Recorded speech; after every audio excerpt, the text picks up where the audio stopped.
welcome and thank you to this amazing team that's our panelists, and thank you to everybody who's signed up and come along today. So clearly it's either nighttime or morning, and we know how busy everyone is. So we're very grateful that you choose to spend some of your time with us.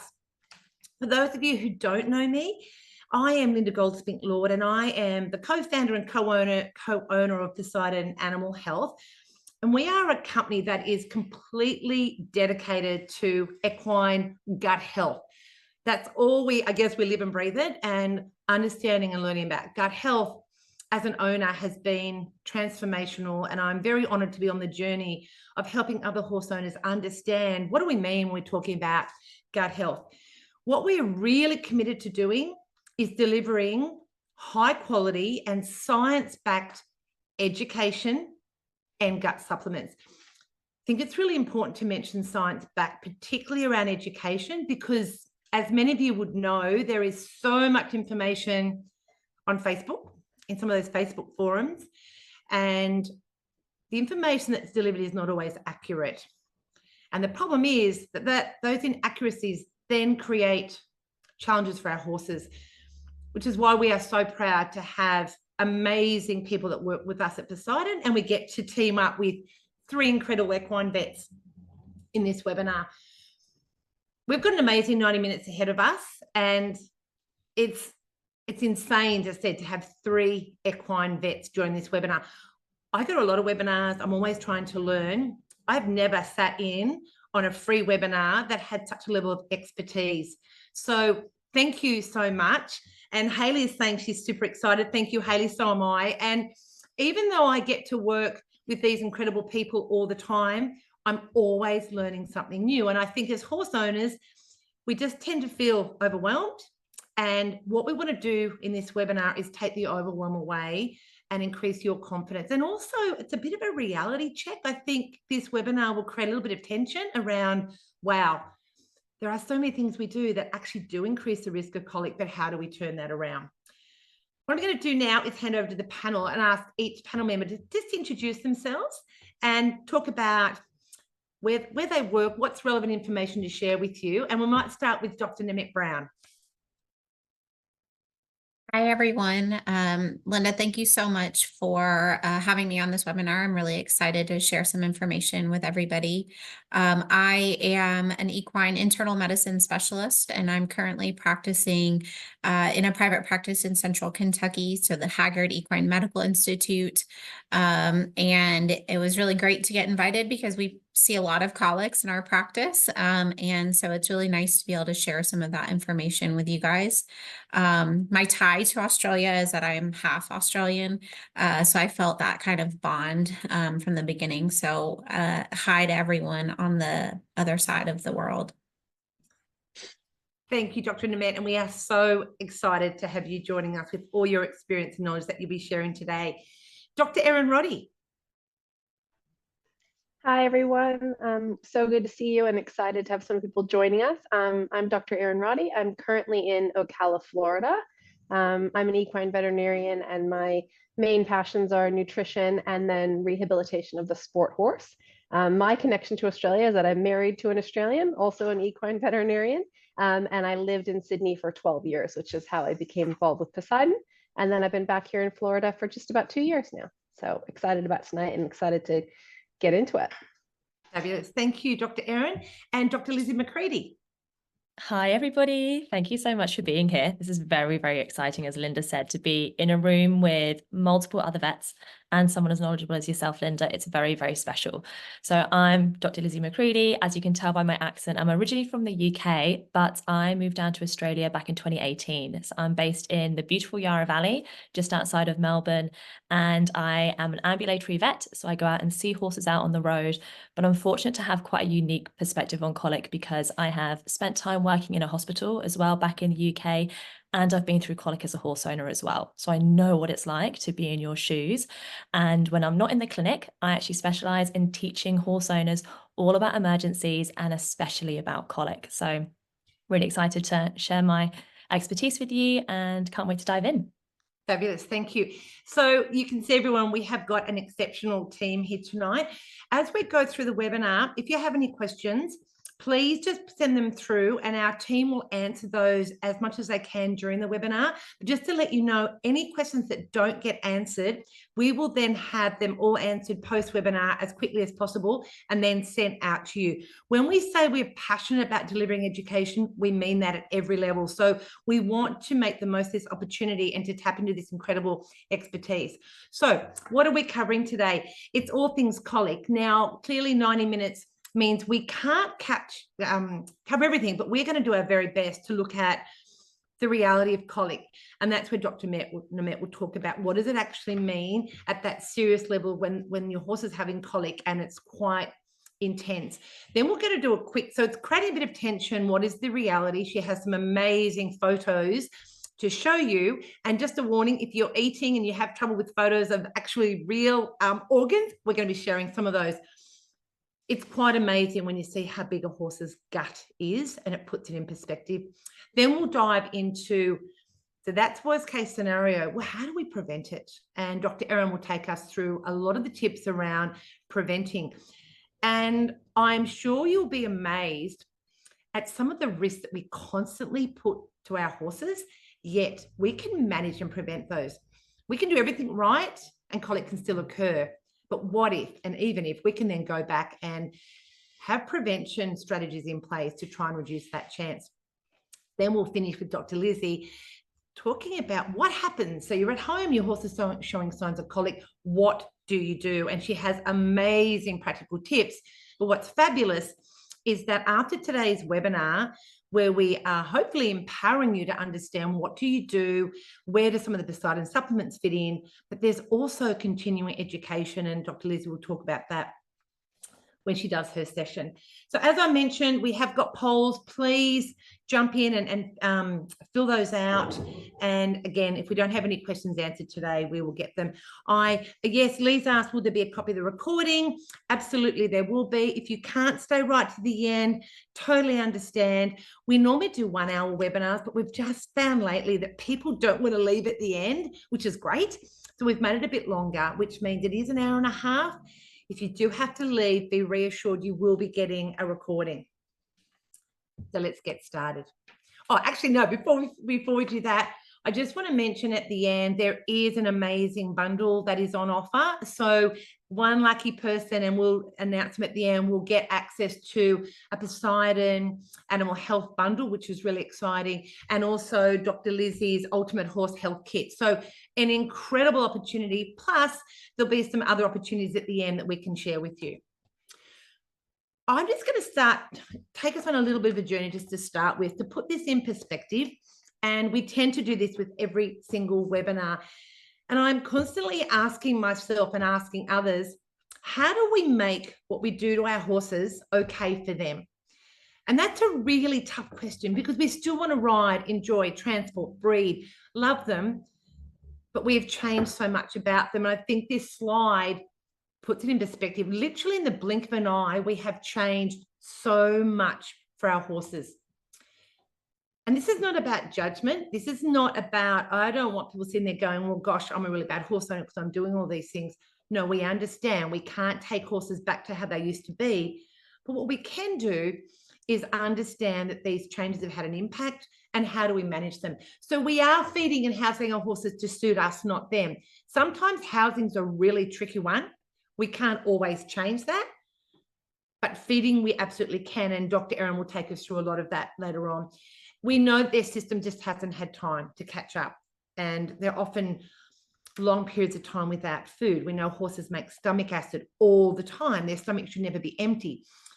We know that starvation starts very early with a horse when they're time off without feed, increased risk of gastric ulcers, etc., etc.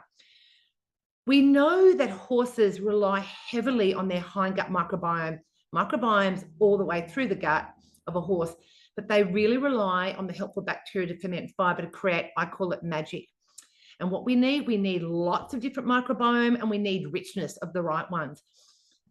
That richness and diversity is decreasing, and it's showing up in lots of ways. And what it means is performance, behavior, and overall health are really compromised. But the exciting thing is we can turn some of this around. And I mentioned early on, understanding gut health has been a game changer for me. At Poseidon, we are privileged to work with thousands of clients, and that horse that's anxious, that's cranky, that's girthy, that can't get the right canter lead, that's colicking, that has laminitis, we can flip it and improve the quality of their life. So just a snapshot, and I've sort of touched on some of these things, that these are some of the problems that all these changes are causing. Increased risk of gastric ulcers, and changes in the hindgut microbiome is causing problems. Obviously, colic is highlighted on this slide because that's what we're focusing on. But weight loss, horses that just won't put on weight, the poor doers, because their hindgut microbiome is not balanced. Behavior changes. We have to remember horses are flight animals. They are wired to hide their stress. And as horse owners, if we just use stress and anxiety as a measure of their horse's comfort, we're missing the point. If we move to the next one, there could be leaky gut. The gut, up to 30 meters long, can get inflamed, painful. And when a horse is in pain, they cannot be calm. So we need to rethink how we do that, and obviously metabolic issues. But for today's webinar, we are focusing on colic. If any of these other points trigger your interest, and when you'd like to have some webinars about those, put them in the comments, because each of these topics we could easily do webinars on. We want to empower you and also amaze you about the opportunities that lay ahead as a horse owner. So I'm now going to pass over to Dr. Nimet, and hopefully I'll do a good job of moving the slides as you need them, Nimet, but if I don't, just let me know. Okay, absolutely. Well, I just wanted to welcome everyone again. I love seeing where everyone is from. I saw someone from Ohio, which is pretty close to me here in Kentucky. So welcome, and I hope that you guys get a lot out of this webinar. It's really exciting to be presenting with all of these amazing people. So hopefully you guys learn a little bit and have a little fun. So I put this slide in here. Can we just go back for one second? Sorry, Linda? quickly. I put this slide in there for a couple of reasons. One is like just catch your eye, because there's a lot of gory pictures in there, but also to highlight how much, Linda mentioned this earlier, how much gastrointestinal tract a horse actually has. So in the top sort of middle picture, that triangular thing sticking out, that is the horse's cecum, and it's quite a large structure. And that is where the hindgut starts. So when we're talking about the hindgut in horses, we're talking about the cecum and the colon, and that triangle is the cecum. In the, hopefully like you guys can see this, but in the top right picture, that's the colon. So the cecum's about, I'm going to have to speak in US terms, but about 2 feet long. And the colon can be about 10 to 12 feet long. And then again, in that top center picture is the small intestine. So that's all the other stuff you're seeing there. And that small intestine can be 30 to 50 feet long. And so when we're thinking about the GI tract of a horse, we're really thinking about everything from the horse's mouth all the way to their tail, and how can we impact that? And unfortunately, we can run into a lot of problems, but it also gives us a lot of opportunity to help. And so what we're going to talk about in the next sort of 15 minutes is where we can make some impact, and then some other types of colic where we are not as good as at prevention. And so we're going to talk a little bit about all of those scenarios. The picture on the left is the small colon, which is right after the large colon. It's right before the tail. And then the small picture in the bottom right is the small intestine. And that little, what looks like an egg, is a fatty tumor called a lipoma. And we'll talk a little bit more about some of these scenarios a little bit later.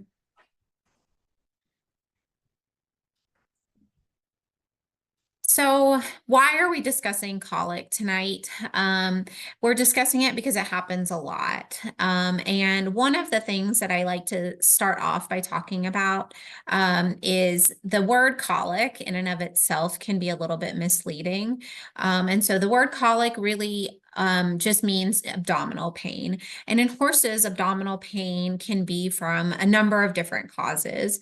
Number one, we do think about the gastrointestinal tract being the most common cause of colic or abdominal pain, but there are other things in the abdomen, such as the liver, the kidneys, in the mare, the reproductive tract. And so there's a lot of things that can look like colic that don't necessarily mean that the gastrointestinal tract is abnormal or there's something wrong. And so so one of the things that your veterinarian would do if they were called out to your farm to look at a colic is to identify whether the primary cause of that pain is starting in the gastrointestinal tract or is it coming from somewhere else entirely. And that usually is relatively easy to do, but sometimes it can be more challenging. And so that's the first sort of distinction that is really important to consider.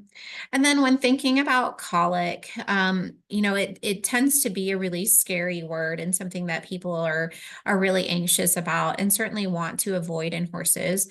But as we sort of go through, the important thing to keep in mind is that most of the cases of colic that we're going to see are quite mild and can be treated medically. So either on the farm or sometimes in a hospital, but a lot of times on the farm. And then there's a much smaller number of cases that do require further treatment like surgery or prolonged hospitalization. But even though most of the cases that we see are mild, the part that makes this really challenging is that it is actually the #1 cause of mortality in horses across the world. So that sort of translates to, we see a lot of colic, and as a result, we see, unfortunately, a lot of deaths from colic too. So, sort of on that same note, what we really think about, and just to talk about this picture, because it just caught my eye and I'm sure it's catching yours. That's also the cecum of a horse. And that is a cecum that's sort of telescoped on itself, which the fancy doctor word is called an intussusception. And that we see quite commonly with parasites. And so when we talk about things that we can prevent, parasite and deworming is something that can help prevent this particular type of colic. So back to the sort of bulk of this slide is what does colic look like? And a lot of these numbers are from the United States, so I apologize for that, but that's where the bulk of our information comes from. And so when we think about the population of horses, about 10% of horses suffer an episode of colic annually. So if you know 10 horses, you might see some colic in your life. Of those horses, most of horses are treated medically. So 90% are treated medically and about 10% may require colic surgery. Of all of those horses, only about 1% are going to die as a result of colic. So when you think about the large number of horses, especially in the United States, the number of horses that we have here is 9.5 million horses. So we almost see 1 million cases of colic a year. The good news is the number of deaths associated with colic is much lower than that. And so the number between sort of that 9,500 and 950,000, that's where we can make a huge impact in horses' lives. So if we can prevent even 10 to 20% of those colics, we're making a huge impact in the number of cases we're seeing and overall helping horses' health quite a bit. So the true question is, why are horses colicking, right? And I alluded to some of this earlier, and I jokingly say that it's because the horse's GI tract was designed quite poorly, but I joke about it in that it is designed poorly to be suited to the lifestyle that we have tried to give them. So if you think about where horses came from, they are used to being out on an unenclosed pasture, right? They have access to all different types of fiber and forage. They're constantly moving and basically constantly eating. If they're not constantly eating, then they're either sleeping or resting, right? And so that is actually what their GI tract was designed to handle. And so the reason we see the problems that we see is because we have tried to domesticate these horses and then change their lifestyle. And in many ways, they've adjusted to that quite well. And so if only 10% of horses that we know of are colicking, then we've done a pretty good job. But that number becomes a pretty large number because we have so many horses in the world. And then just the picture on the left, and then it's sort of superimposed on this horse on the right. The reason that the horse's GI tract is designed the way it is, so the top of that picture is the stomach, followed by the small intestine. the small intestine and the stomach are sort of called the foregut of the horse. And that dumps into the cecum, which is the yellow structure, which then dumps into the large colon, which is the sort of biggish pink structure, and then the small colon and out to the tail. And so the cecum, the yellow structure, and the pink structure are basically a fermentation vat for horses. And that's why they're considered what we say, or what we call hindgut fermenters. So that's where a large bulk of the bacteria lives and is there to start digesting some of the fibers and carbohydrates that make it back into the colon. And as you can see, the cecum and the large colon is a very large part of the horse's GI tract. And so all of that bacteria doing their job appropriately makes everything run really smoothly. But any alterations that we make to that, specifically that part of the GI tract, can cause a lot of issues. And that part of the GI tract is not tied down in any way. And so it can move around quite a bit. So if you think about blowing up a balloon with air and then letting it go inside the horse's abdomen, that's one of the things that can happen in horses that causes colic, is this cecum and colon can get very gas distended from over fermentation, from exposure to excessive fibers or excessive carbohydrates. And then once it gets filled with gas, it can sort of move wherever it wants to. And so when that GI tract moves in the wrong location, that results in some of the types of colic that we see in horses. And so for all of these reasons, that's sort of the basics of why horses actually do end up colicking. But if it sort of all boils down to the fact that their GI tract was designed for the lifestyle that they had before we walked into the picture. Dr. Nimet, can I just quickly jump in? I love that you keep talking about the cecum and the hindgut microbiome. One of the things that we are now understanding is how fragile it is and how quickly that can change. And we, again, if we go back to looking at the outside, if a horse is calm and we've traveled, we've competed, it's a hot day, change of environment, we go, oh, they're fine. What we don't know is inside, that microbiome is having a battle, and the bad bacteria will outcompete the good ones quickly, in a stressful situation. It's amazing. And when Dr. Erin takes us through some of the stats around what, a sudden change in hay can do, it's just a reminder that these hindgut bacteria, all microbes, really, they are in charge so much, and they're so easily disrupted. Even we know that when that cecum gets inflamed, so many horses have trouble going to the right. Probably 9 out of 10 horses we don't talk to the horses, their owners will mention their horses having trouble going to the right. And we often go, it's hindgut inflammation. And once they then improve the horse's gut through management and supplements, the first thing they say is, oh my goodness, their right canter leads are better, my right canter pirouettes are tighter. So I just want to jump in and say, I love that you shared that, because the cecum is something we just don't know enough about. So thank you. Thank you for letting me jump in and share that. Of course. Oops, sorry. And I think, a lot of people are familiar with the microbiome and GI health from the human side of things, where it's really a hot topic right now. What you eat is what you are, kind of thing. And the same goes for horses. So by preserving the healthy and the good bacteria in their GI tract, that you can go a really long way in terms of whole body health. It's not just the GI tract. And remember that the food that you eat, that the horses eat, that's where they get their energy from. And you really want good sources of energy to provide nutrients for the horse. And that's very similar in people as well.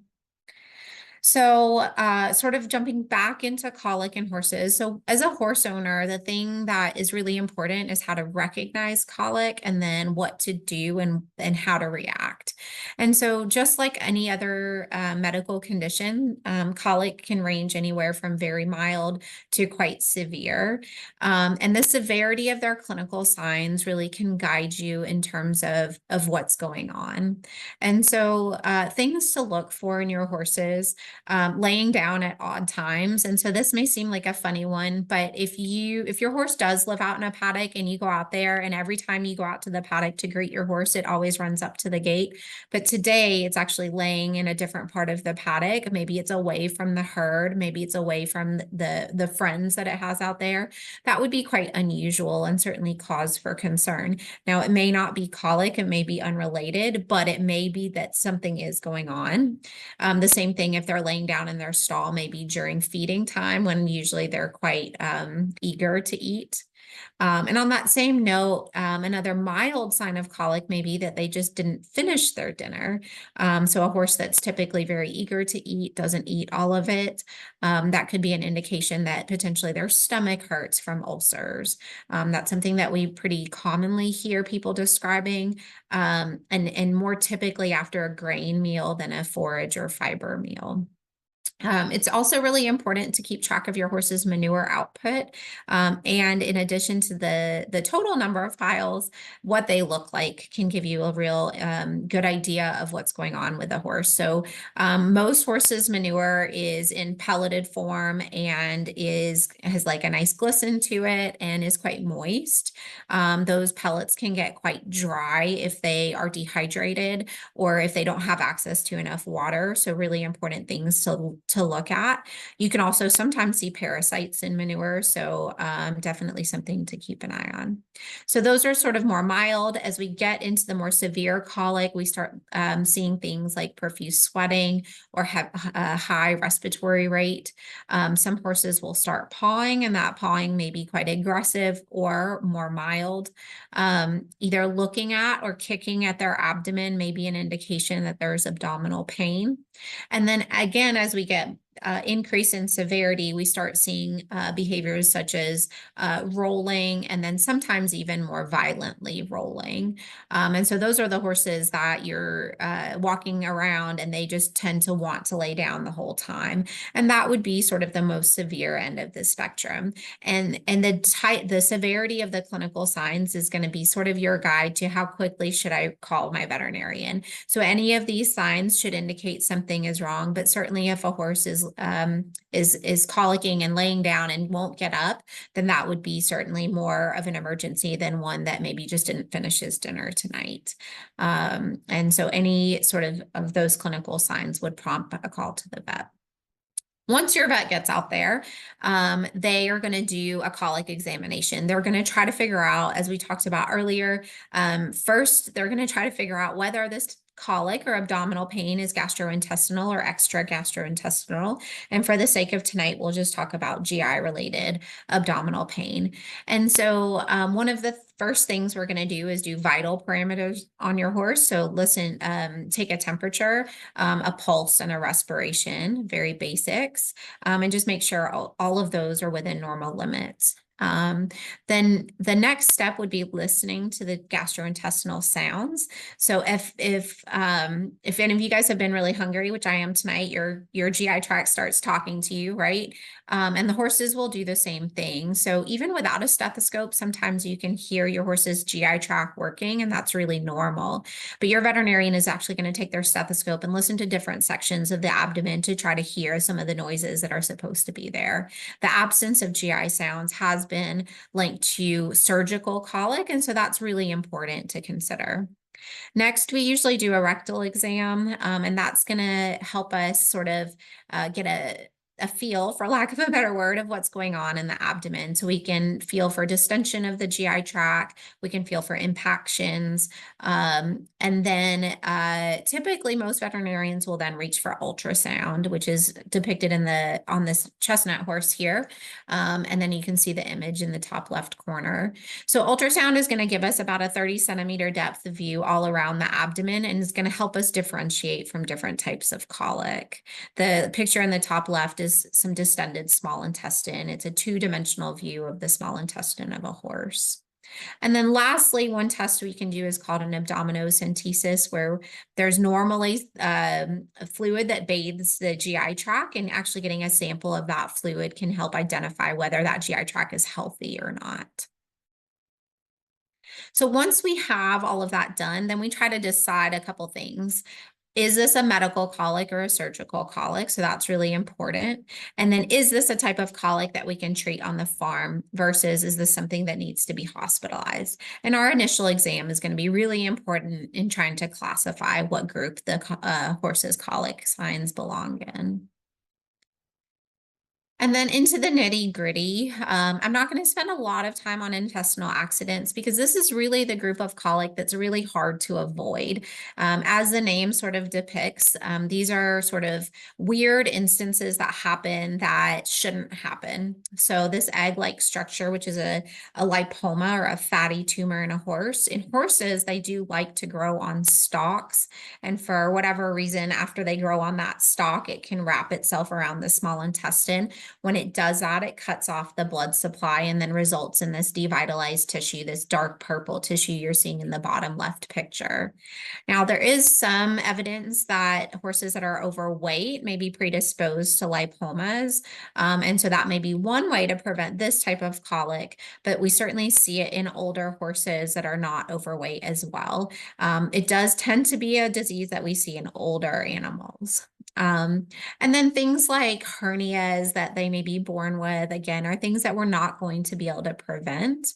And these types of intestinal accidents do typically need surgical correction. So this area in the bottom left and the bigger picture on the right, those areas of devitalized tissue, unfortunately, if we left those in and not cut them out, then those horses would die from the result of toxins being leaked out of the GI tract from those areas. The type of colic that we really can make a huge impact in is this intestinal dysfunction group of colic. So this is probably the most common cause of colic in horses and lumps a lot of different things into it.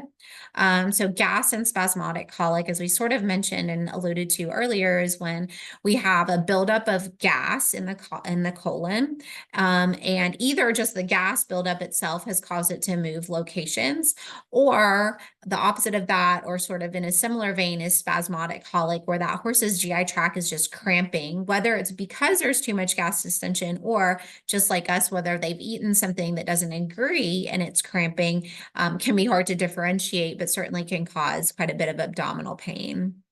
And as a result of gas or spasmodic colic, the colon then can move into the wrong location. And so sometimes those displacements will require surgery, but we try to get them resolved medically if we can. And again, that's where we can play a huge role in prevention. Impactions are another type of colic that we in most cases can prevent, because this is really related to water intake in horses, as well as access to good quality forage.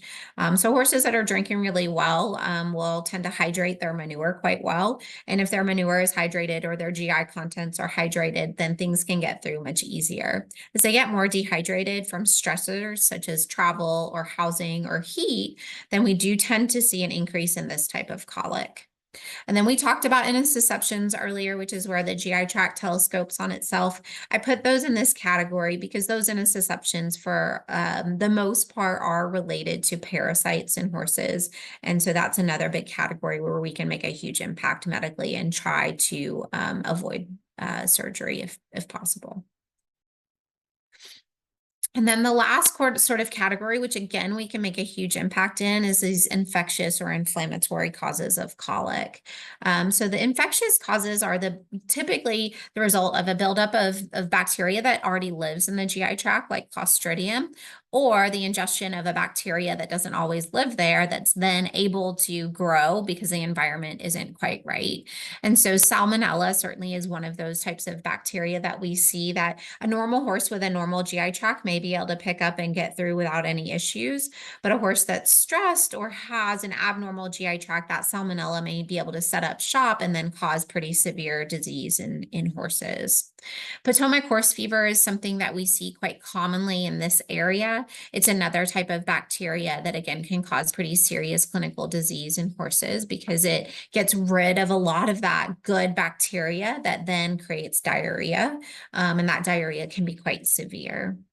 The other big category that I lump in with this is gastric ulcers. And I can talk for 8 years on gastric ulcers and how to avoid them and how to treat them. But we're just going to talk very briefly about them. And so one of the risk factors for gastric ulcers is a medication, so non-steroidal anti-inflammatories, which again, just alter the pH of the stomach and the GI tract and alter blood flow, which is really important to maintaining health of the entire gastrointestinal tract. The other big risk factor for ulcers is carbohydrate meals. And so those heavy concentrates that are really high in sugary starches are going to be really bad for especially gastric ulcers, but hindgut health as well. And then certainly stress or any other disease process is going to predispose horses to gastric ulcers. And then sort of to wrap things up and move on to prevention, when is colic serious? And as I sort of mentioned earlier, the nice thing, I guess, about colic is that the more mild the symptoms are, the less severe. And so if your horse is showing very mild clinical signs, then it is time to call your vet and have them come look at your horse.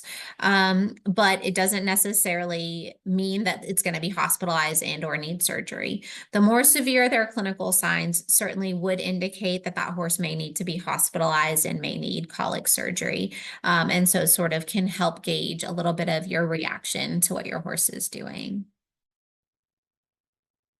And then just wanted to put this in there because I do think the word colic really makes people scared. I think they hear the word colic, they hear the word colic surgery, and think that your horse is going to die. And that is really not the case. As I mentioned earlier, most types of colics are medical, and about 90% of those medical we have a survival rate of almost 90% with medical colic. So most of those horses are going to do just fine with appropriate treatment. And even if they need surgery for a colic, most of those horses actually do okay as well. And so in one study in 2022, they found that 60% of horses that required colic surgery actually survived to discharge and did fine. And in Illinois, they did a very similar study and looked at surgical colic rates. Their initial number was 52%. They then further characterized that number a little bit because it seemed a little low. And they realized that if they took out euthanasia for financial reasons, the survival rate was actually 83%, which is actually a pretty good survival rate from colic surgery. Obviously, colic surgery is quite expensive, and so that does play a role in decision making. But knowing that the horses that do get colic surgery do well may change that decision a little bit. And then in the post-operative period, some of the things we look for to see if those horses are going to do okay are sort of how they're doing in that period. So whether their heart rates are normal, and then whether parts of the small intestine or small colon in this case need to be cut out. And those can certainly change those survival rates, and something that your veterinarian can help you with decision making if and when that time comes. And then I think we're going to change gears a little bit and switch from what is colic to how to reduce your risk of colic and then how to prevent it. Thank you, Dr. Nimet. That was amazing. And you presented that so clearly. And I love that you were reinforcing that colic does not have to be the end of the line. So it's a great segue to hand over to Dr. Erin, who will now take us through and build on what Dr. Nimet was sharing with us around prevention. Hi, everyone. Thanks, Dr. Nimet. That was fantastic. And I'm going to take us through a lot of different ways that we can reduce our horses' risks of colic. I guess my personal background to this is I've had horses my whole life. I have lost a couple of horses to colic, including a horse we did 2 colic surgeries on and still lost. So, yes, the survival rates can be good, but it's not always a happy ending.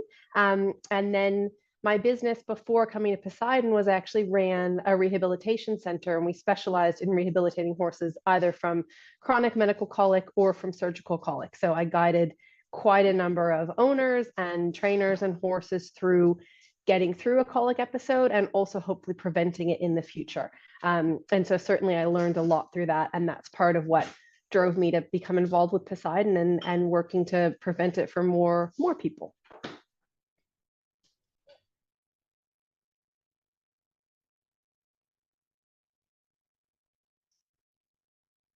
Okay, so these are kind of a bunch of different risk factors that our horses are going to face in their daily life, and there are different areas that we can all think of trying to reduce the risk. So we're going to try to go through each of these and give you some tips. There have been some fantastic questions coming through, and keep them coming. You guys are a very good audience. You're obviously know what you're talking about, but we'll try to go through each of these different risk factors and give you some tips to how you can minimize that for your horses.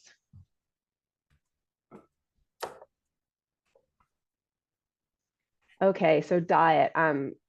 Both Linda and Dr. Nimet both spoke a little bit about diet. I think the biggest thing, obviously, as Dr. Nimet said, is our horses have done a really good job of sort of rapidly coping with the way that we've changed them in domestication. My number one takeaway about horses is horses are not good with change.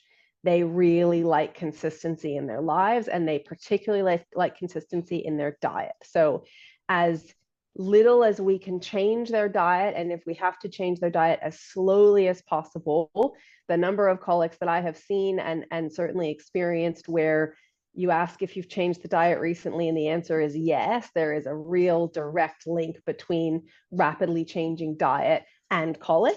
And certainly, sometimes there's not a lot we can do about that. If your horse is traveling, if you're going to a show, if you've bought a new horse, you've sold a horse, you've changed boarding, all those different things, that will come with a diet change. But if we can be mindful of it and try to do it slowly and help our horses, I think that's the biggest takeaway, is do the best you can with the information that you have.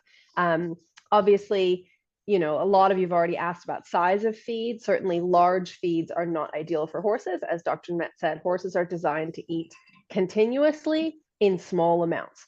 Big, large feeds with big gaps in between is sort of the opposite of that. And that's what we're trying to avoid. So we're trying to avoid a consistent diet that as much mimics continuous access to long stem forage as possible.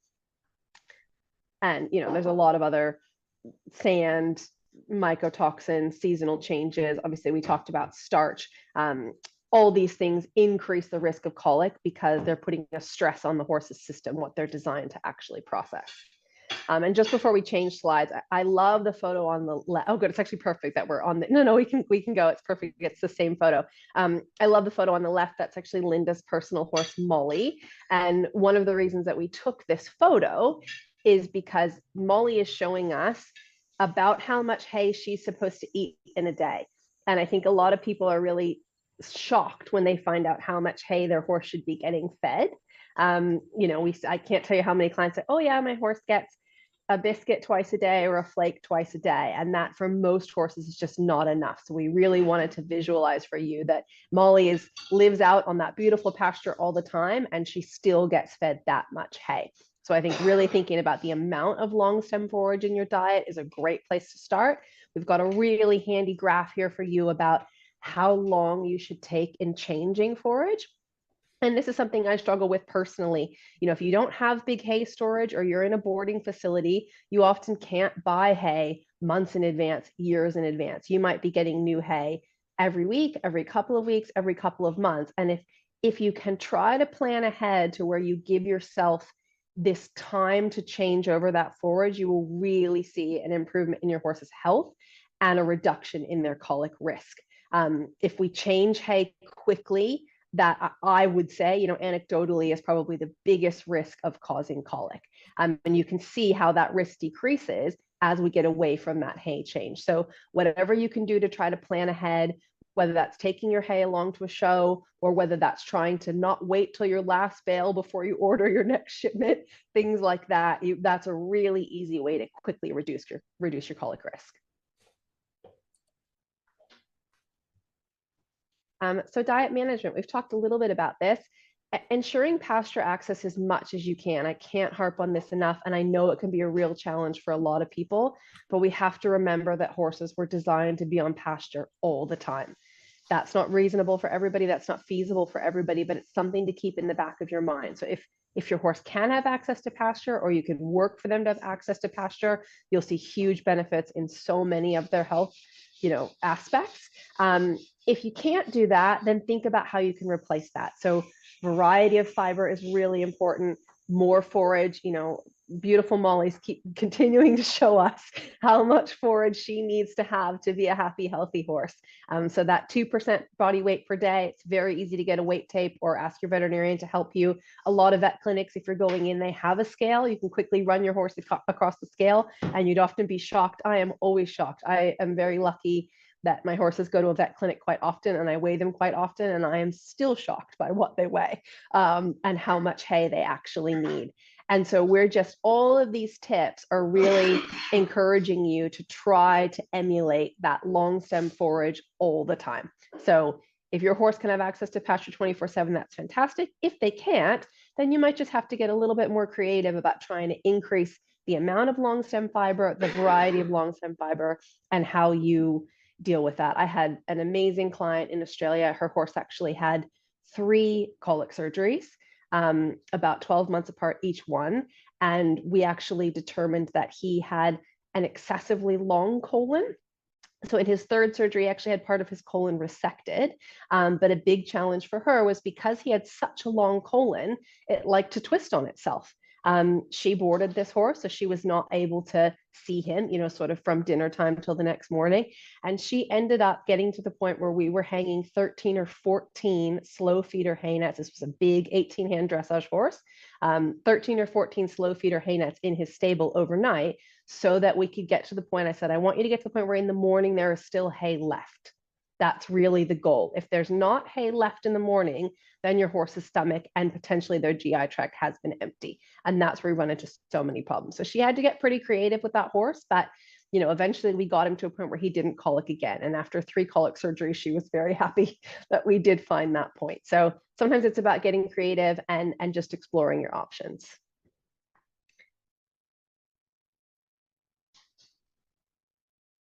So housing risk, we talked about this a little bit. Obviously, we want our horses on pasture. If they can't be on pasture, then they're probably in a stable or a small yard or paddock. And their risk of colic, unfortunately, increases as their time in the stable increases. And that's just because the nature of the GI tract, as Dr. Nimet said, it's poorly designed for being in a stable, being fed twice a day. It's brilliantly designed for grazing the open range and eating continuously. It does a fantastic job of that. Does a fantastic job of dealing with roots and weeds and rocks and bark and leaves and trees. But unfortunately, standing in a stable and getting fed, 2 flakes of hay or 2 biscuits of hay twice a day, it doesn't cope so well with that. So certainly when we have less fresh forage, and the horse is actually designed to consume very wet feed. Grass has a lot of water in it. So I think that's what we forget a lot, is that horses like hay and they do well on hay, but hay in and of itself is dry. And so the horse then has to work hard to consume the amount of liquid that they would if they were just eating grass. So that immediately puts them at a risk. A couple of people have asked about dental care and parasite care. And obviously, horses are designed to chew. And so when they're not chewing as nature intended them to, that's where we have to come in and look after their teeth. We have to help them out a little bit with their teeth. So making sure you're on top of your dental care is also going to enable them to process this hay, which isn't actually what they're designed to eat. In the rehab business, I saw a lot of horses, fit competition horses. They come up lame, they're about to go to a show, they go to the vet hospital, and all of a sudden the vet says, 30 days box rest, 60 days box rest, 90 days box rest. And this is a horse that may have been competition fit, may have had a lot of turnout, may have been working hard, and all of a sudden they have to be locked in a box. Now their body's going to struggle with that, their brain's going to struggle with that, their gut is going to struggle with that. So like we said, being creative about trying to emulate the horse's previous environment and coping with that change is really important. Exactly what we're just saying, managing housing. So housing changes like diet changes. Anytime you make a change with your horse, you are stressing the horse. And by stressing the horse, we mean stressing their gut. So every change that we impose on them, that is a stress to the gut. Now, if you have a diverse, robust microbiome, they'll deal with that stress amazingly. I mean, we see horses fly all over the world and compete without missing a beat. Those horses have a diverse, robust microbiome that is coping with change. when we see horses that don't cope with change, it tells us that their microbiome is not as robust and diverse as it could be. So we need to help them with that, and we need to make as small adjustments as we can. When you go to a show, you know, if your horse has been used to being turned out even a couple of hours a day, if you go to a show, you need to make sure you keep up with that movement, because their gut becomes used to whatever their schedule is. My horses at home, they're turned out 24/7.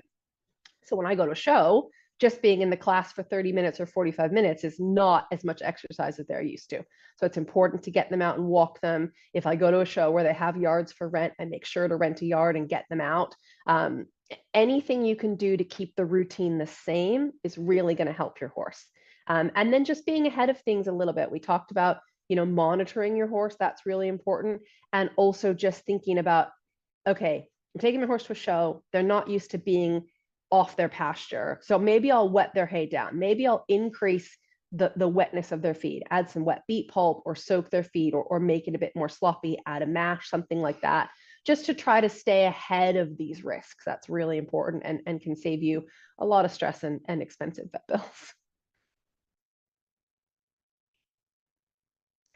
Transport risk, I think we're all aware of the fact that, you know, horses were not really designed to be loaded up into trucks and driven all over the world, which is what happens to them now. It amazes me every time I see a plane load of horses that they just happily fly up into the air and land wherever they land. I imported 3 horses with me to the US when I came from Australia, and the fact that they actually got off the truck still alive just shocked me, because I find that trip hard, and for 3 horses to do it is really impressive. So I think it's just really important when you're traveling with your horse to realize that you are stressing them. Even the most experienced horses that travel all the time, it's still a lot on them mentally and physically, and especially on their gut.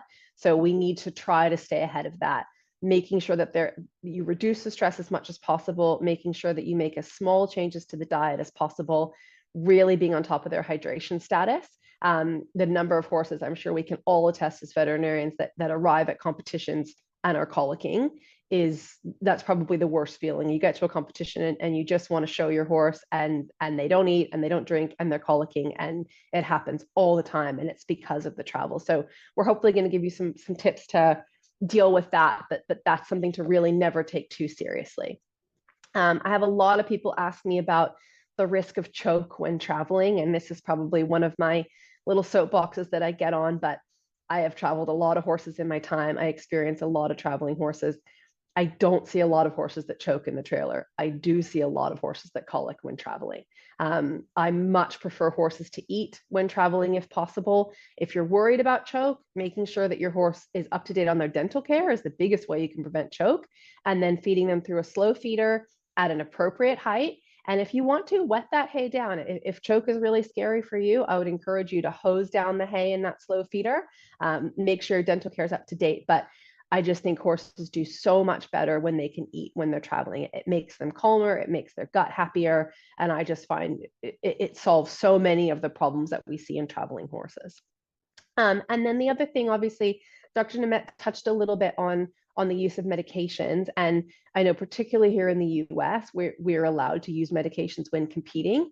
And so sometimes people start to sort of use medications a little bit ad lib and off the cuff, so to speak. And I think it's just really important to remember that when you're traveling your horse and you might be changing housing, you're going to a show, you're going to a clinic, you're changing barns, you're already stressing the gut. We're then normally going to add a diet change on top of that. We might be adding a water change on top of that. And so a medication that even your horse normally copes with, when you start to add that stress, that may be too much for their microbiome and their GI tract. And that's when we start to see those issues that Dr. Nimet spoke about. So I just always caution people, you know, really think about the medications that you're using, make sure that you've discussed with your veterinarian how you're using them, and really think about if they're necessary when your horse is traveling, because all of this stress adds up, and you often get to a breaking point that will be at different places with different horses, but everything you can remove from the stress is going to prevent the risk of colic. Water consumption is a big one. And I think we're all aware of how much water horses need to consume. And obviously, as soon as we put them in a truck, they're not consuming water. Now, I would love people to stop when they're traveling and offer horses water, and I certainly do try to do that. But obviously, some horses just won't drink in the truck, and you can't stop every 5 minutes to offer them a drink. That's not efficient. So we are often going to end up with horses that are dehydrated when they're traveling. We're going to end up with dehydrated horses when they change locations, when you change housing. You know, we have these beautiful stables nowadays with automatic waterers, and they're lovely, but you don't actually know how much your horse is drinking with an automatic waterer. And so that's just a little real key tip, is make sure you're monitoring those automatic waterers and make sure you're monitoring the hydration status of your horse. I'm sure Dr. Lizzie is going to go into how to check your horse's hydration status, but if you don't know if your horse is drinking, then you don't know if they're dehydrated ahead of time. So as much as I love an automatic waterer, I actually had them removed from all of my stables because I had so many problems with them jamming. Horses poop in them, horses rip them off the wall. And I think knowing that your horse is drinking, knowing how much they're drinking is more important than the convenience. But if you do have automatic waters and there's nothing you can do about it, maybe having a backup bucket or just trying to stay on top of your horse's hydration status. One of the things that I only recently discovered was this study that was done on how much horses sweat while traveling in a truck or a trailer. And, you know, we often get our horses off of the truck or trailer and they're dry and they look happy and you think, oh, they've had a great trip. But we forget that horses are designed to evaporate their sweat. So, you know, horses in a trailer for more than 9 hours can lose as much sweat as a 3-day eventer running an old-fashioned long format. So you're getting a horse off of a trailer that is probably already dehydrated. And then we're generally asking them to compete fairly shortly after that. So making sure you're on top of their hydration status, especially when traveling, especially when you've got extreme heat, is really important. It's like we talked about monitoring water intake, monitoring manure consistency. The first sign, you know, one of the early signs of dehydration is that the manure gets hard and dry. And if you're onto that before that becomes an impaction or before it becomes colic, that's a big step. Electrolytes are great, you know, when horses need them, when they're sweating extra. Otherwise, you know, one of our nutritionists that we work with, she calls adding salt to the feed the cheapest colic insurance you can buy. You know, 2 tablespoons twice a day to your average size horse is very inexpensive and it solves a lot of dehydration issues. I also train all of my horses to drink flavored water. And I do that by offering them, whether it's a little bit of molasses, or there's some great products now that are non-sugar sweeteners if you've got metabolic issues that you can add to water. Every time my horses finish working, they get offered that flavored water to drink straight away, and they get trained to it. And so then when we go to a show, they know that when they get offered that bucket, they should drink it. And it just saves you such peace of mind to get to a show or get wherever you're going and know that your horse is drinking. Another thing I experienced personally is water bullying. My horses all live in a herd. And I noticed that one of my old horses wasn't being allowed to drink by the other horses. And so I had to actually restructure the herd and restructure where the water was. And that is a thing that horses do. And if you're not paying attention to it, this is a fun fact. Horses often actually only drink once or twice a day. In the wild, it would not be uncommon for a herd of horses to only go to a water source once or twice a day. So if you've got a horse that goes to drink once and they're bullied away, they may not try again, and they will actually get dehydrated. And I had a horse end up not sweating because he was actually being bullied off his water by his herd mate. So that's something, you know, I learned that personally at this age and stage of life. And so it's something to really, really be on top of if you do have a herd situation. And so we're going to talk about our range of supplements a little bit. And what I want to say is that, you know, I think the reason that we have created gut supplements is to help horses deal with this stress that they haven't been able to evolve to deal with. You know, we can't, in a lot of situations, take the stress away. A lot of people are not able to keep their horse on pasture. Maybe they're not able to keep it in a herd environment. Maybe the variety of forage you're able to offer isn't as much as ideal. Maybe you're inheriting a horse who has gut issues and you're working to improve it, but you need help. I think that's why we've sort of created the supplementation, is to just fill those gaps in what we can't do perfectly. So the 2 supplements that are launching in the US right now are our stress paste and our digestive RP. The VM and the Metabolize are Australian products. They'll come to the US later, and hopefully we'll get to have webinars on them then. But for tonight, and really the relevant ones for colic, are the RP and the stress-based. Erin, just want to jump in and say, in the US, digestive RP is known as digestive HP, and we are changing the name over to Australia. It's for high performance, and just so there's no confusion. Thanks, Linda. That's 100% correct. So HP, and good, we're going to it now. That's our complete gut health supplement. And so that is literally designed to support the gut, as Dr. Lizzie said, all the way from, or sorry, as Dr. Nimet said, from the mouth to the tail. So it supports and protects the GI tract right the way through. And it's just to help fill those gaps of where we can't do as good of a job as nature intended, where, you know, that the gut is just not coping with the changes that we've had to make. And it just improves the microbiome resiliency and how robust it is. And it also protects the stomach in a lot of different ways. It's just such a wonderful product. And I have used it in so many horses who've had colic in the past or who are at a risk of colic. And we just are able to do a better job for them effectively. You know, you can do the best you can do, but if you can't get quite back to nature, your horse may need help, especially these horses that are high performance horses. They travel a lot, they work a lot, maybe they have a lot of grain in their diet, or like I said, maybe they've got some previous issues such as ulcers, or they're prone to colic or diarrhea, or they've had hindgut issues in the past.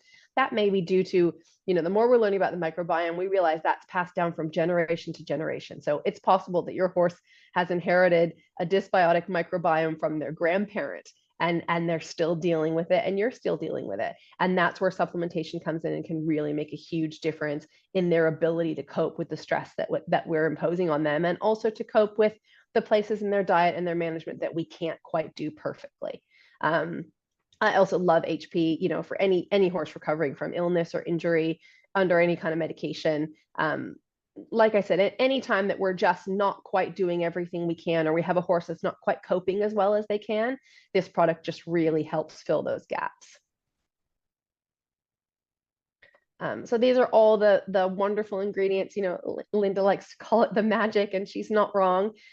These are all the kind of good things that go in and help the gut. So we've got the pH buffer, which is what's going to help with your stomach. Your digestive enzymes are actually going to encourage your good bacteria. So they're going to help the horse process forage better. And the better they process forage, the more good bacteria you're going to have. And those are the guys that are going to prevent against the development of the bad bacteria that Dr. Nimet spoke about.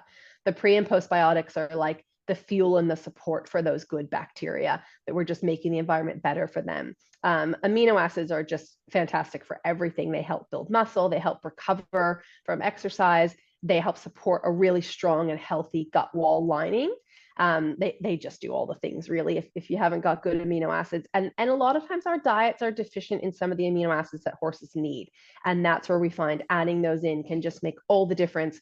Horses that couldn't develop top line, couldn't keep weight on, suddenly you add the correct amino acids, and it's like the building blocks for them to just become everything they're supposed to be. The magnesium to calcium is really important because horses are indiscriminate in the way that they bind magnesium and calcium. So if that ratio gets off, that's where you can see magnesium deficiencies. And that's where we have issues with behavior. We have issues with the pH in the stomach. We have issues with all sorts of nerve transmission. So making sure that the magnesium to calcium ratio in the diet is correct is really important. And we're one of the few products that are very diligent about making sure that that ratio is correct. And then the mycotoxin binder. So in Australia, that's the Elitox. In the US, it's ETX5. And that just helps bind any mycotoxins that may be present in your pasture or may be present in your hay. It's actually not really possible to see mycotoxins with your eye, so you won't know if they're there, but normally you'll know if they're there because your horse is telling you either they're gassy or their behavior is not good, they're nervous, they're spooky, they seem to not handle changes in hay well or changes in pasture well. Somebody asked about that. They've recently transitioned their horse to pasture and they're not coping well with that. That could certainly be a reaction to mycotoxins. So having that mycotoxin binder in there just helps the horse do a better job of dealing with all those changes. So these are just some testimonials from elite riders that we have using the HP. And like I said, for these high performance horses, it is an absolute game changer at them being able to cope with the stress that we throw at them. So Linda talked about this a little bit before. You know, you can have a horse that's been to a million shows and they look like they're traveling well and they look like they're performing well, and they can really be suffering from stress because they're just designed not to show it to us. And you know, the amazing thing about horses that we forget is that we desensitize them. That's what we do with horses. We desensitize them to accept what we impose on them. So just because they're doing what we're asking them to do and becoming desensitized and accepting everything that we impose on them doesn't mean that their gut is coping well. And I think all of those of you who've messaged and piped up with manure issues and gas issues and problems with behavior and problems with colic, that's the gut telling you that it's stress. The horse might be standing there, ears pricked, blinking, looking happy and trying to do their job, but all those other signs are telling you that their gut is stressed and they do need help. So that's why we created Stress Paste. And Stress Paste is an over-the-tongue paste. You can also give it in feed, and I do that all the time, but it can also be given over the tongue, which is really convenient when you have a horse that isn't eating. And that's part of the reason that it is a paste. And it's an extra boost for those extra times of stress. So HP is designed to be fed every day, twice a day, ideally. But the Stress Paste can be given once or twice a day as a one-off or over a couple of day period of time when your horse is experiencing extra stress. So that could be increased workload, competing, traveling. I love to use it. I almost like to call it change pace, because anytime I change something major in my horse's life, whether that's weaning a foal or going to be broken in or changing your agistment or your boarding barn, or obviously going to a show, obviously importing horses from Australia to the US is a big change. That's a great time to just add the Stress Paste. If you're adding in a medication or you're removing a medication your horse has been on for a long time, if they're having some kind of medical procedure, if you're going to have a heat wave. Here in Florida, we get really bad thunderstorms. We also get hurricanes. So when I know a hurricane is coming, then we know we need to pull out the Stress Paste, because that is going to stress our horses out. And as soon as they're stressed, obviously, we're starting to know more about the microbiome. We're knowing more about the hormones that are released in stress. As soon as the horse is stressed, things start to go downhill. So if we can help them combat that stress, that's amazing. And that's why we created Stress Paste. A lot of people ask us if Stress Paste is a calmer. There's a lot of calming pastes on the market that rely on B vitamins and tryptophan. There's no scientific evidence to show that tryptophan works in horses. So that's my little soapbox moment, which is why tryptophan is not included in our products, because as Linda said at the beginning, we are very proud of being science-backed and science-based products and company. So because there's no scientific evidence on tryptophan in horses, there's no tryptophan in our products. We're not trying to cover up or sedate our horses. We are trying to support their guts.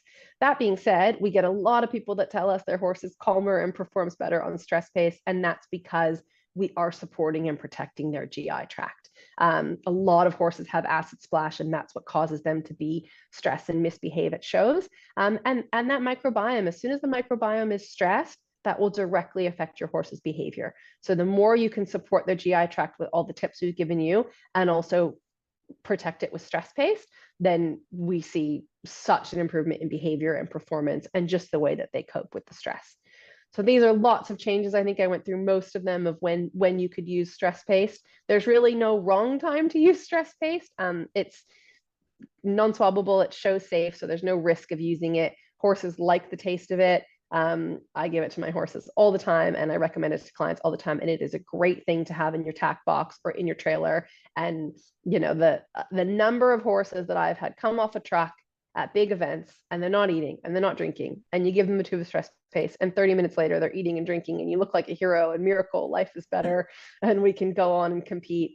It's just such a great product. And I love using it in conjunction with medications. You know, I talked about medications before, and we're very lucky that we have a lot of great medications to use in the industry, but every medication does have a side effect. And a lot of those side effects are on the gut. So if you can help protect against the use of medication, I think that's a great thing.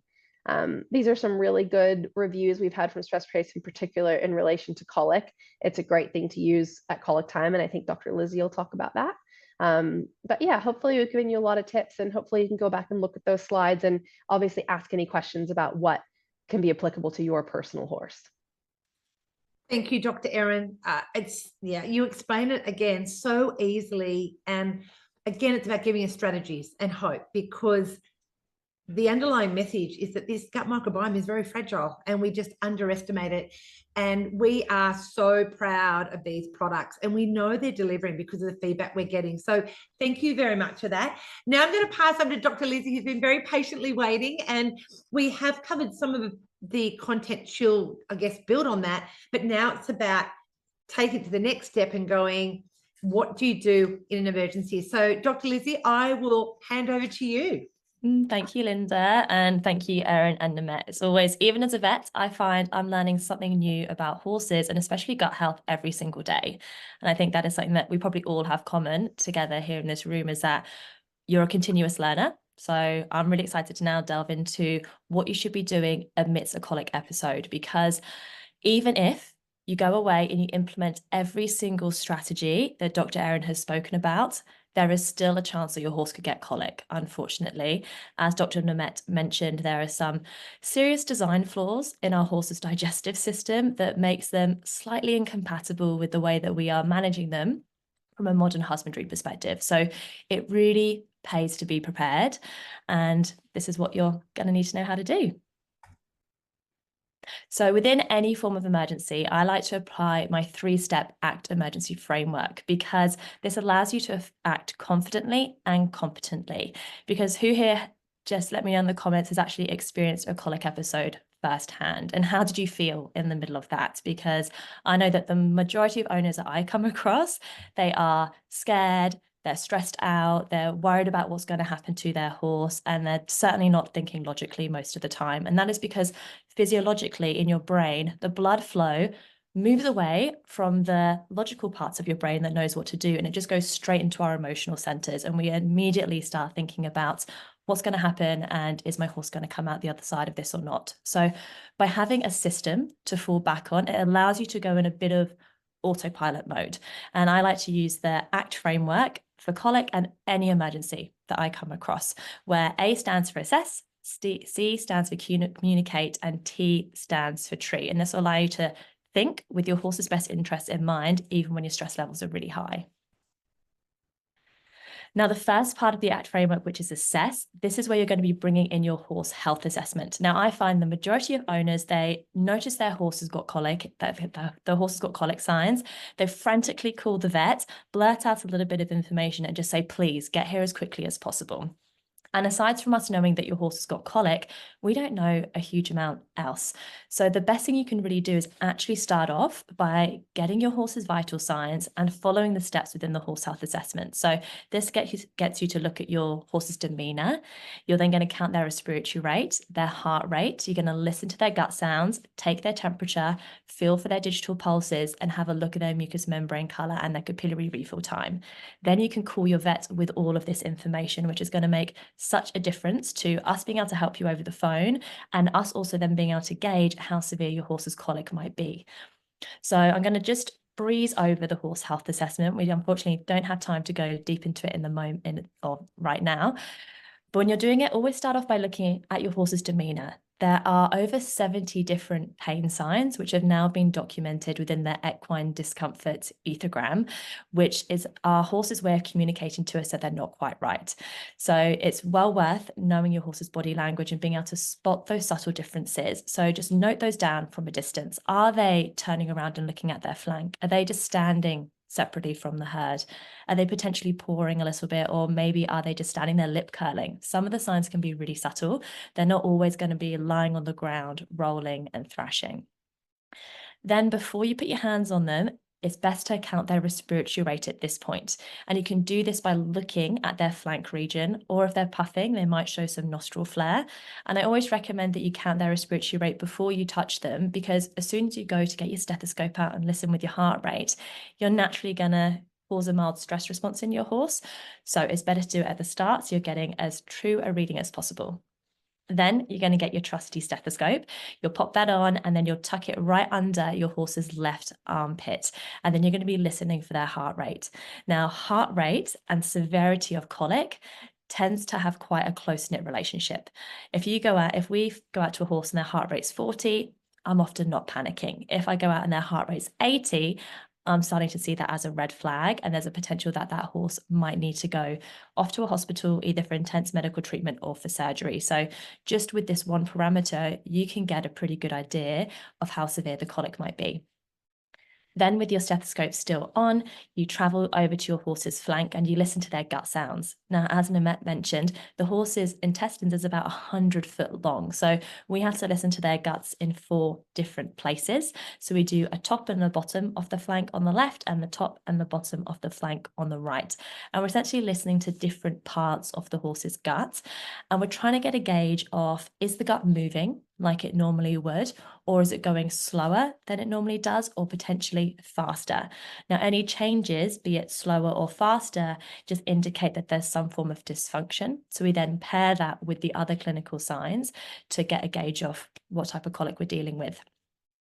Then take your horse's temperature. So the temperature will naturally rise if your horse has got a piece of compromised gut. So in the pictures at the start, when that gut was starting to look really dark, if the gut gets to that stage, we'll start getting a leakage of bacteria and toxins into the rest of the body. This is called endotoxic shock, and this will cause your horse's temperature to rise. So if you've got a severe colic with an elevated temperature, you need to be letting your vet know as soon as possible, because that horse might need to go straight to hospital. And the other thing about the temperature is that it can also give us an indication if we've got other types of conditions that are linked to colic, such as a peritonitis, which isn't due to an issue with the actual digestive system. It's an issue with the peritoneal lining, which goes around the abdomen. Then run your hands down your horse's legs, stop and pause when you get to the digital pulses, and you just want to have a feel of these to say, okay, are they present? Are they palpable? Are they bounding? Which is what we often get if the horse is either going into endotoxic shock or in other instances where they've got laminitis. So that's more just a gauge of the intensity of the pulse.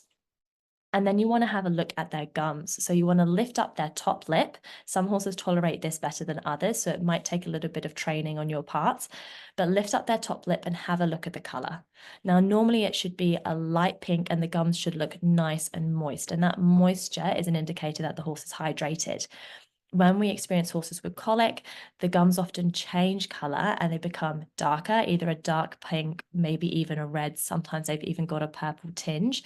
So those can indicate that we're dealing with a more severe colic. And then also they'll go from being moist to potentially a bit tacky or sticky when you're touching them. And sometimes they're even dry. And if they're getting tacky or dry, then those are strong indicators that the horse is dehydrated. Then while you're having a look at the mucous membranes, you can do the capillary refill time test, which is where you get your thumb or your finger and you literally press it onto the gum. So you can do this right now on your own hands. If you press firmly, you'll notice that the skin goes white for a moment. You're blanching it. You're pushing all of the blood flow out. And then you're going to wait for the blood to return to the area and the color comes back. Now, in a normal horse, this should return within about 2 seconds. If it's taking longer than 2 seconds to come back to normal color, that shows that we've got an issue with blood perfusion that could be affecting the horse's digestive system as well. So we collect all these signs together, and you can do this before you've even spoken to the vet, so that when you then speak to them, you've got plenty of valuable information to share. And I always recommend that you write your findings down, because if you're in the middle of a stressful situation, it's very easy for things to go in one ear and out the other. So in order to make life easier for yourself, have a designated health record sheet. Now, this is one that I created for horse owners that is based on the experience that I had in the equine hospital, because when I worked in the horse hospital, if we had a horse that came in for colic, we would be monitoring them every 1 to 4 hours. It would be really thorough. And one of the biggest issues I see as a vet out on the road is that I'll often go out to see a horse for colic, then I might not go back there for 12 or 24 hours. So that's a really long time period for your horse to go without their vitals being assessed. And considering this is something you can so easily do as a horse owner, I think it's something that we should all be weaving into our colic emergency management skills. Now, the good thing about this record sheet is that it's got multiple rows for data entry, so that you can track what your horse's vitals were at 2 p.m. and then come back at 4 p.m. and do the same. And then you can start comparing them, so you can see, okay, is my horse getting better? Are they staying the same, or are they getting worse? And then your vet can come along, have a look at your data sheets, and then that can help us make decisions about, okay, are we going to continue treating this at home, or do we need to start thinking about our other options? Lizzie, I've told you before, I love this sheet, and I keep saying, can we make it as a great big fridge magnet? What I think is also brilliant is to have have your baseline, even days when your horse is not having colic, so you know what your baseline is, particularly if your horse is boarded or if you have more than one horse. It's a great way to have or your team staff members understand what the baseline is. And if, you know, I have lots of horses and I work full time, so I do have people helping me, and they'll ring me and I'll say, well, what's their temperature? What's their pulse? If we can make it a habit that they do that, they fill this out, they can go back and compare how's it deviated from baseline. So I just love this. Yeah, it helps us make informed decisions, not just about colic, but about any form of emergency. You know, one of the biggest challenges, oh, do I need the vet? Like your horses may be looking not quite themselves and you're thinking, oh, do I want to pay hundreds of dollars to get a vet out on a Sunday? If you can do the horse health assessment first, it will give you enough information to make that decision. And exactly as Linda said, do this before your horse is unwell, or not when you're in the middle of a colic episode for the first time. Do it when they're healthy. And I actually recommend that owners do it for 5 days. They don't have to be consecutive, but 5 days over the course of a couple of weeks. That will give you enough data to then actually understand what your horse's baseline vitals are. Because yes, we have reference ranges for our horses, like temperature. Normal horses' temperature is between about 37 degrees and 38.5. But I will have some students and clients who know that their horse's temperature normally sits between 37.1 and 37.3. That way, if all of a sudden their horse's temperature is 38, yes, that's still technically normal, but they know that something has changed. So that then puts them on high alert and they know to keep monitoring their horse. So you can go away and practice on your own animals, and then you can have baselines for each of your individual horses that you can always then reference back to for some clarity. Then once you've got this information, then you can pick up the phone to your vet. Now, having received hundreds of emergency phone calls, I'm quite confident to say that the vast majority of them could be slightly better. And often the only thing that's connecting you with your vet at that point in time before they arrive is the telephone. So the higher quality conversations we can have together, the better we're able to work as a team. The benefit of this as well is that it means your vet can correctly triage and prioritize your horse if needed, because you might call the vet clinic up and they might say, right, okay, well, we've got 2 other emergencies that we've got to attend to first. If every owner calls up and says, my horse has got colic, we're just going to have to work through whichever emergency came in first. But if these owners were able to call up and say, well, my horse has got mild colic symptoms, their heart rate's 40, their gums are normal, that sounds less urgent than the owner who says, right, my horse has been colicking for only half an hour, but they're already down on the ground rolling, their heart rate's 80, I can't hear any gut sounds, their temperature's 38.4. That gives me enough information as a practitioner to be able to prioritize one horse over the other and to make sure those horses are getting the care as quickly as possible. And one of the big issues that we're seeing at the moment as ambulatory vets is that there's a bit of a shortage of us. Owners are having to wait longer and longer in order to get an emergency vet when they need one, which puts you in a tricky position because colic can be a race against time. Unfortunately, for those surgical colics that Dr. Nimet was talking about, for some of those horses, if they don't get to colic surgery soon enough, that can be the difference between them having a surgery that saves their life and then us having to make the decision to put them to sleep. So for you as an owner, being at the mercy of waiting hours for a vet to come and tend to your horse could be a potential future problem. So if you're able to ring your vet up, provide them with enough information that they can make an accurate decision, they might actually say to you, listen, instead of you waiting 3 hours for me to get to you, put your horse straight on the float and take them straight to the hospital. And that could be the difference in your horse's life being saved and unfortunately them having to be put to sleep. And in order to make life easy for you again, what I can do is I'm going to send you all via email a copy of my Colic SOS script. You can have this right in front of you when you're on the phone to your vet, so you don't need to worry about what to remember to say. You can just follow this step by step. Now, you'd be surprised how many owners forget that they should start this with your name. I have so many owners I have to ask at the end of a conversation, sorry, what was your name? Where are you based? What was your horse's name? So start with that information. Let the vet know if you are or you're not an existing client. And if you're here in Australia, make sure you tell the vet about your horse's Hendra vaccination status as well. Then move on to your horse's name and signalment, so their age, breed, and sex, and let us know if they're pregnant as well. Then describe all the colic signs that you have found and how long you think it's been going on for. Sometimes we're not there when our horses first start colicking, so there can be a bit of a grey area, but as long as you know. And then relay your horse health assessment findings by reading them off your sheet. Let the vet know when your horse last passed some manure and did it look normal or abnormal. For instance, is it dry or does it look really loose? And then any recent changes that have happened in your horse's environment, normally within the past month, but most crucially within the last 2 weeks. And also let us know what your horse's worming history is as well. So have you recently done a fecal egg count, and what product did you last worm them with and when? And if you just tend to use whatever's on the shelf and what happens to be on special offer and you're just rotating your wormers, I've got so much more to teach you about that. But just make sure you're always keeping a record of what you're using and when, because often you're not going to remember the name of it after you've given it to your horse. So just document that somewhere. Then you're going to be left on your own for a period of time until the vet gets there. Often I will say to my clients when they call me, right, I'll be at your place within an hour. And a lot of people go, can't you get here any sooner? And I mean, I wish teleportation was around already, but unfortunately it's not. So there is going to be a delay in the time between you calling your vet and them arriving to where you are.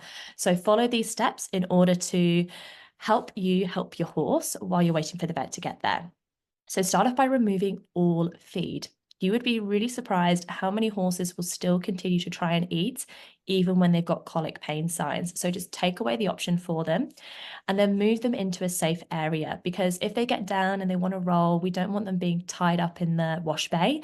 We ideally want them in an area that's going to have a soft surface, so maybe an arena or an enclosed area off the paddock. Then keep yourself calm. This is a really important one. Often if we're panicking, our horses are looking to us for emotional leadership.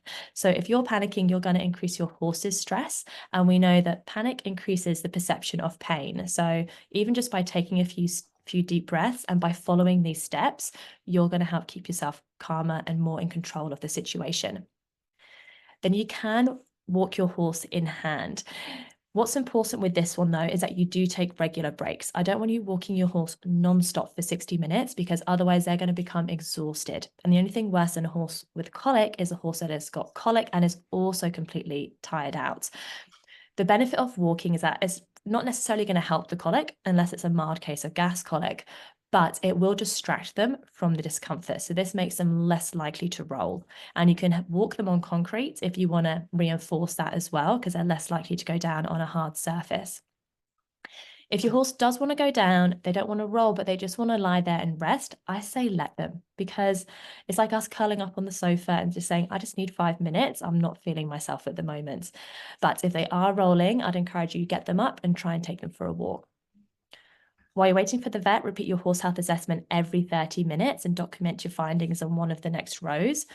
And I get a lot of owners asking, well, can I give my horse some bute? The answer is normally no, because unfortunately, if you give your horse some bute and then we arrive as vets an hour later or so, the bute could be masking the symptoms that we need to be interpreting to then decide, okay, is this a colic we can treat at home, or do we need to be referring this off to a hospital? So it's better if you don't, unless you're advised by the vet over the phone when you speak to them. And this is where I think stress paste is an excellent alternative that you can be using instead of pain relief. That can absolutely be given to your horse, and it might make a big difference to just help them on their way before the vet is able to get to you. Now, there's a number of things that you can do to help, either before the vet arrives or while they're there as well. This will just help them make the process as smooth as possible, because we want to work together as a team to give your horse the best chances of survival. So before the vet arrives, if you can get together 2 buckets, one with clean water in, up to 10 litres maximum. This we'll use if we're going to pass a stomach tube and potentially give the horse some oral fluids. And also just get an empty bucket as well, because sometimes when we pass the stomach tube, we'll want to drain fluid from the stomach if it has built up, which is gastric reflux. And then get together a couple of hay or straw bales. Now, if you don't feed your horse hay or straw, just keep a couple of bales at your property for in case of emergencies. And these aren't to feed your horse. These are to provide us with some physical protection if we do a rectal exam on your horse out in the field. Doing a rectal exam is one of the most dangerous things an equine vet can do. And so by having that little bit of protection, it can just make a difference between us getting kicked or not. So that can be helpful, as well as having either a towel or a rug that you can put over the hay to make sure that it stays clean throughout the process. Now, if we decide to put a tube up your horse's nose and into their stomach to either drench them or drain some reflux, there's a chance that they could get a blood nose. And this can sometimes catch owners off guard, especially if you're a little bit squeamish. If this happens, don't worry. A 500 kilo, so an average size horse, they can lose about 10 litres of blood before it becomes a major problem. So chances are the blood nose will stop far before then. It can just look a little bit graphic. So if you're a little bit lightheaded, just let the vet know and you can just take a side step and we'll be able to take charge of the situation until it's better. And then start thinking about those big decisions. So would I take my horse to hospital? If colic surgery was needed, would I do it? And how would I transport my horse if I needed to get them there? This is one of the main time delays I experience in practice, is that I'll go up to the property, talk to the owner, say, right, okay, actually, this horse needs to go to hospital. And they'll think, well, I don't have a float. And it could be 10 o'clock at night. And that's really not the time that we then want to be trying to organise how we're going to get this horse to the clinic. So it's best to have an emergency transport plan in place, either with your own transport or knowing a friend that you can borrow their transport, or even contacts of a transporter that might be able to come and pick up your horse at short notice.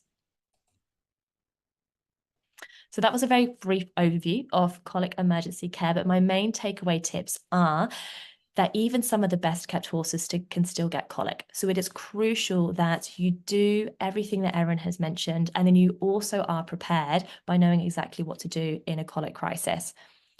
When dealing with a colic emergency, follow the ACT emergency framework. So assess your horse first, then communicate your findings to the vet, and then you can get stuck in with your emergency treatment steps.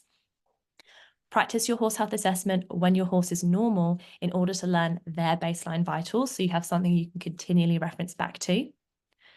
Use your colic SOS script when you're calling your vet so you don't leave out any of the important information. And it really pays to be prepared. Honestly, I feel like in a lot of colic situations, owners feel quite helpless and like it is a situation that's beyond your control. In fact, you have so much more power than you give yourself credit for, and the steps that you take can have the potential to help save your horse's life. So I'd love to know in the chat, everyone, we have covered so much ground today. What's been your biggest takeaway? And who here would love to learn even more about colic? Yeah, and thank you, Gail, for the SOS script. I'll be emailing all of that out to you.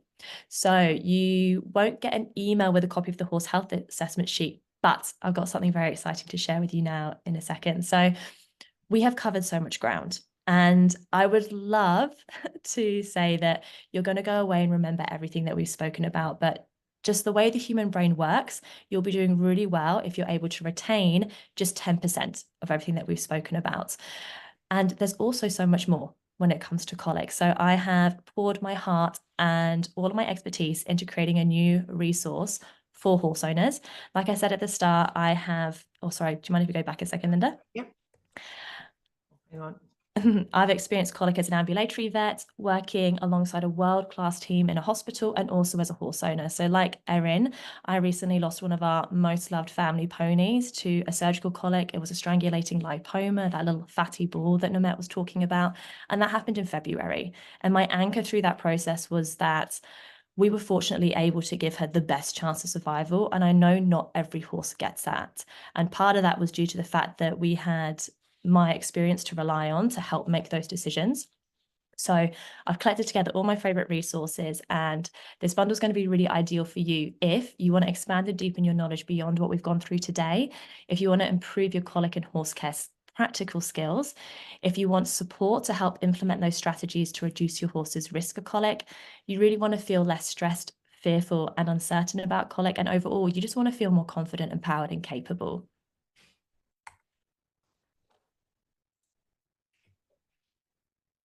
And the magical thing about the Colic Bundle is that it's everything that you need in one place with lifetime access, so you can always come back to it. So I've paired the knowledge that you need as well as the implementation of the strategies and added in the practical skills. So not only do you get access to a wealth of information, but I've also included my horse health assessment training in there as well, so that you can go and learn all of the horse health assessment steps that I've spoken about and start implementing this into your day-to-day horse care.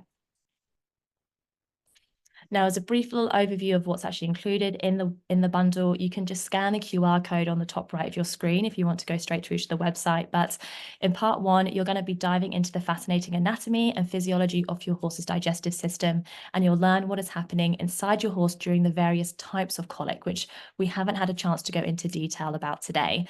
Honestly, knowledge is power, and the more you know about it, the better you'll be prepared for it.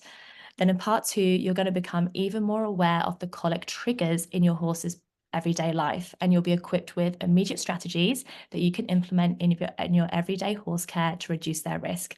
And I've also included a bonus class on strategic worming in this section because it's such an important horse health topic that can have a really big impact on colic. Then in part 3, you'll be focusing on optimizing your horse's digestive health so they can be resilient to the challenges of modern day life, like inevitable changes in nutrition, travel, exercise, and even weather conditions, which we didn't go into today. Plus, I'm really excited to say that Dr. Erin was going to be joining us inside the Colic Bundle in 10 days' time to host a special colic and nutrition, so you can get all of your questions answered by the experts.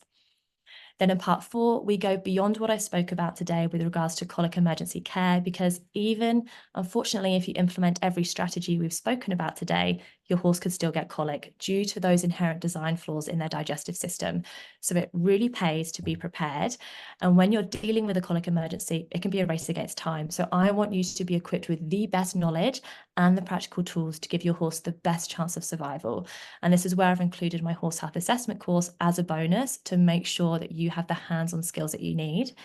And then finally, in part 5, we'll expand on what Dr. Nimet spoke about today, so you can understand what going to hospital and colic surgery actually entails for you and your horse, because colic can present you with some of the biggest decisions you will ever make on behalf of your horse, and being mentally, emotionally, and physically prepared for those scenarios ahead of time is a genuine game changer. And you'll also learn exactly what to do for your horse in the days following a colic episode to support their recovery as well, because I feel this gets really overlooked in everyday horse vet practice. So it's really comprehensive, and there's fun, interactive workbooks and other printable resources that you can have on hand anytime you need a refresher. So if you want to find out more, just scan that QR code on the top right corner of this screen, and I hope to see you inside for lots more learning. Thank you, Dr. Lizzie. What an amazing webinar this has been. And looking at the numbers, everyone is basically staying to the end. So that just shows that we are delivering information that you need to hear. And I'm looking at some of the comments that are coming through. There's so much gratitude to our panel for what you're delivering.